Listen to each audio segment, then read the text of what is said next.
वैसे तो भारत में तीर्थों का अनगिनत समुद्र है। पवित्र तीर्थों की विशाल श्रृंखला देश के कोने कोने में विद्यमान है। मगर कुछ तीर्थ ऐसे भी हैं जिनका महत्व दूसरे तीर्थों से हटकर है, और उन्हीं में से एक तीर्थ है महाकुंभ की पवित्र नगरी प्रयागराज। प्रयागराज को तीर्थों का राजा कहा गया है। इससे जुड़ी हुई बड़ी ही सुंदर कथा प्रचलित है।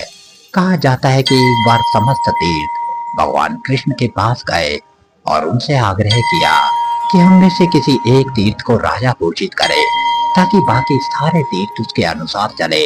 इस पर भगवान कृष्ण ने सभी मापदंडों को ध्यान में रखते हुए प्रयागराज को तीर्थों का राजा नियुक्त कर दिया और घोषणा कर दी कि माघ महीने में समस्त तीर्थ प्रयागराज में स्नान के लिए जाया करेंगे। कुछ समय बाद माघ का महीना आया और प्रयागराज में माघ का मेला लगा। हजारों श्रद्धालुओं के साथ समस्त तीर्थ भी स्नान हेतु वहां पर पधारे। ये देखकर प्रयागराज के मन में विकार आ गया। अंतर्यामी भगवान कृष्ण को प्रयागराज के अभिमान का भान हो गया और इसी अभिमान के निवारण के लिए एक युक्ति सोचकर देवर्षि नारद को प्रयागराज भेजा। नारद जी प्रयागराज के पास जाकर बोले, हे तीर्थों में श्रेष्ठ प्रयागराज, आप धन्य हैं।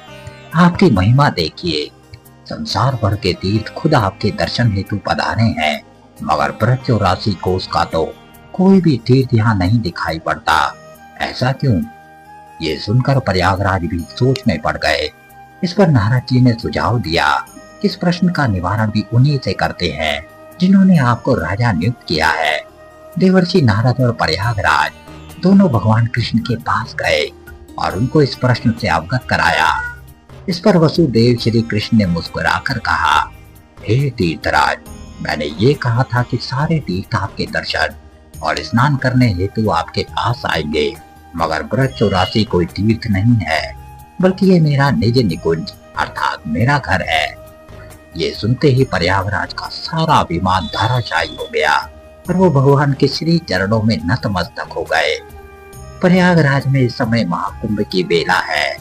करोड़ों तीर्थ यात्री संसार के कोने कोने से दर्शन स्नान आदि के लिए डेरा डाले हुए हैं।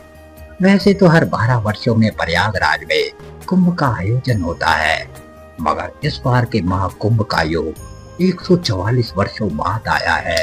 तो आप में से कितने भाग्यशाली हैं जो तीर्थ के दर्शन करके आए, जिन्होंने वहां गंगा यमुना सरस्वती के सुंदर संगम पर स्नान किया और उस पवित्र तीर्थ को नमन किया। जय प्रयागराज।